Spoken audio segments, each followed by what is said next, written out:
आज कांग्रेस का 138वां जो है ना स्थापना दिवस मनाया गया है और जो मैसेज आपके केंद्रीय नेतृत्व द्वारा दिया जाता है उस मैसेज को यहाँ उस हिसाब से नहीं पहुँचाया गया। इसको मान लेने में कहीं दिक्कत नहीं हो सकता है कि अनुभव की कमी जिला के नेताओं को होता हो या फिर और भी कोई दूसरे मामले हो, और हो सकता है ये भी कि सबको 2 मिनट या 3 मिनट बोलने की बात कही गई थी तो हो सकता है अपनी बात को पूरी नहीं रख दिया हो, ऐसी भी बातें हैं। लेकिन जो बात साफ नज़र आ रहा है कि भारत जोड़ो आंदोलन कार्यक्रम जो पार्ट 1 से जिस तरह का मैसेज राहुल गांधी ने पूरे देश को देने की कोशिश किया, उसमें सबसे ज़्यादा फ़ायदा अगर किसी को नज़र आया है तो वो सिर्फ और सिर्फ कांग्रेस कार्यकर्ताओं का है। उसका उत्साह का संचार हुआ है और इसी उत्साह का संचार के 2014 और 19 के बीच जो चुनाव हुए, इस चुनाव में जो कांग्रेस कार्यकर्ता में जो उत्साह की कमी थी, उसी कमी को पूरा करने के लिए दोबारा फिर राहुल गांधी 14 जनवरी को नया भारत न्याय यात्रा शुरू करने वाले हैं।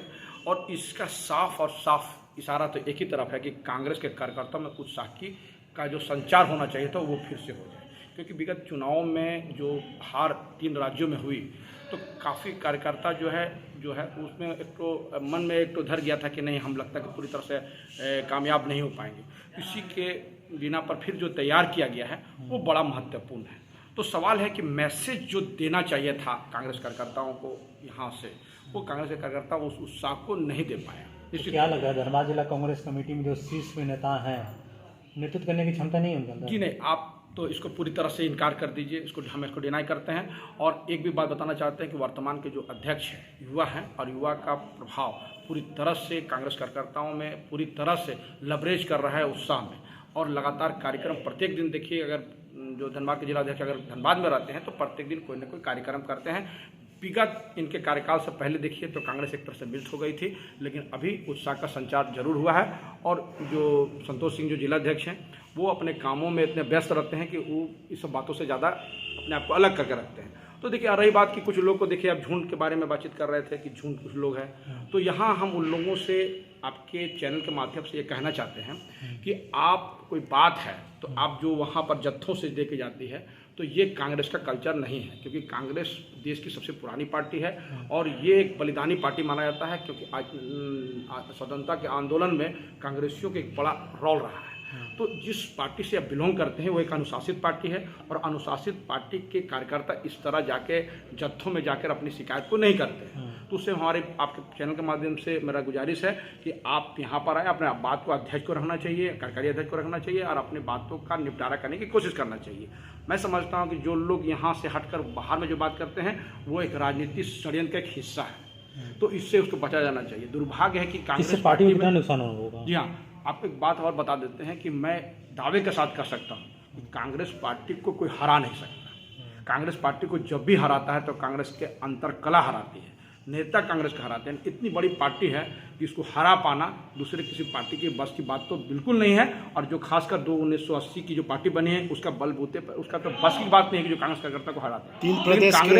कांग्रेस के कार्यकर्ताओं का जो अंतरकला है वो चुनाव में सर चढ़ के बोलता है, इसको कहने में कहीं गुरेज नहीं है। 3 प्रदेश का जो अभी इलेक्शन का रिजल्ट आया उस पर आपका क्या कहना है? देखिए, 5 राज्यों में चुनाव हुआ। अगर आप देखिएगा, एक गोदी मीडिया है जो लगातार इस तरफ कहता है कि चुनाव कांग्रेस हार गई, लेकिन अगर देखिए तो 5 राज्यों में करीब 10 लाख वोटों का इजाफा जो है वो कांग्रेस पार्टी को होता हुआ दिखा।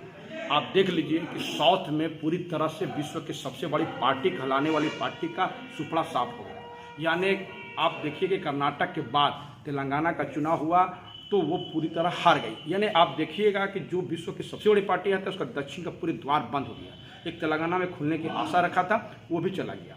बताते तो लोग ये है कि मेरे 1 सीट थी, 8 सीट चली गई। तो मैं आपके चैनल के माध्यम से बताना चाहता हूँ कि जब 1 सीट से 8 सीट आने में उनको 5 साल लगा तो हिसाब से 50 साल लगेंगे उसको तेलंगाना में सरकार बनाने के लिए। ये मिजोरम के चुनाव को देखिए, जो 40 विधानसभा का चुनाव वहाँ पर विधायक का चुनाव हुआ था, इसमें मात्र विश्व के सबसे बड़े पार्टी को दो आया। ये गोदी मीडिया से बचाने से बची। तो आप समझिए कि एक तरह दक्षिण के द्वार बंद हो गए, दूसरा है नॉर्थ ईस्ट में जो उनका जो जनाधार था उसमें काफ़ी कमी आई है। चलिए, अच्छी बात है। इस पे ये है कि आप 5 चुनाव के जो नतीजे आए हैं उसके बाद सीट शेयरिंग, जो INDA के सीट शेयरिंग है, उस पर कांग्रेस का कोई सीट शेयरिंग पे प्रभाव होगा क्या?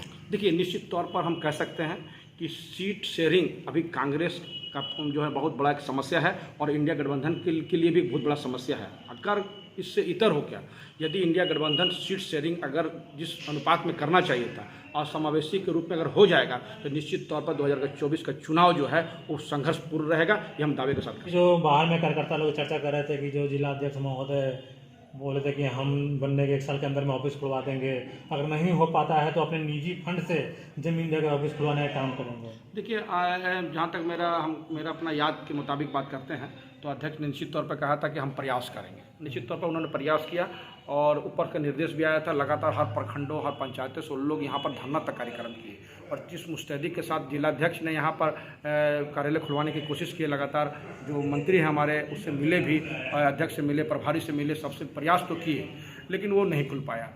कुछ तकनीकी समस्या है, कुछ लोग कहते हैं कि कोर्ट में भी मामला है, पूरी तरह से मामलों ने है कि किस कोर्ट में मामला है, लेकिन कुछ न कुछ प्रॉब्लम्स है जिसको वर्तमान जिलाध्यक्ष अभी तक सॉर्ट आउट नहीं कर देगा। कुछ कार्यकर्ताओं का ये आया था, स्टेटमेंट आ रहा था कि निश्चित तौर पर जिलाध्यक्ष को खुलवाना चाहिए था, उसमें असफल हो गए, तो उसको स्वीकारना चाहिए कि अभी तक हम असफल हुए हैं। जिलाध्यक्ष को स्वीकारना चाहिए। हम चाहते हैं कि यदि अगर हेल्दी राजनीति की बात किया जाए तो उनको स्वीकारना चाहिए कि हाँ अभी तक हम सफल नहीं हुए थे और हमें लगता है कि आप लोगों ने पूछा था तो उन्होंने कहा भी कि हम अभी सफल नहीं हुए हैं, लेकिन हमारा प्रयास जारी है। एक तरफ से आप लोग सपना दिवस मना रहे थे, बाहर में गुटबाजी चल रहा था, लोग तरह तरह के बात लेकिन निश्चित तौर पर हम कह सकते हैं कि जो है गुटबाजी तो लगाम लगाने की जरूरत है। मैंने कहा ना कि जो लोग बाहर में करते हैं वो षड्यंत्र का एक हिस्सा है, उसको आके जिलाध्यक्ष से मिलकर अपनी समस्याओं का निपटारा करना चाहिए। वो लोग निपटारा करना नहीं चाहते। ये कांग्रेस का एक धनबाद जिला के खासकर मैं बात करता हूँ, इसमें पुरानी एक परंपरा चली है कि कोई भी आएगा जिलाध्यक्ष उसका टांग खींचने के लिए कुछ लोग तैयार हो जाते हैं। वर्तमान जिलाध्यक्ष कितना भी काम कर दे लेकिन उसका आलोचना करने वाला आलोचना करते रहते हैं। ऐसे राजनीति करने वाले को मतलब समझ लिए कि फूल छाप कांग्रेस अब कर सकते हैं।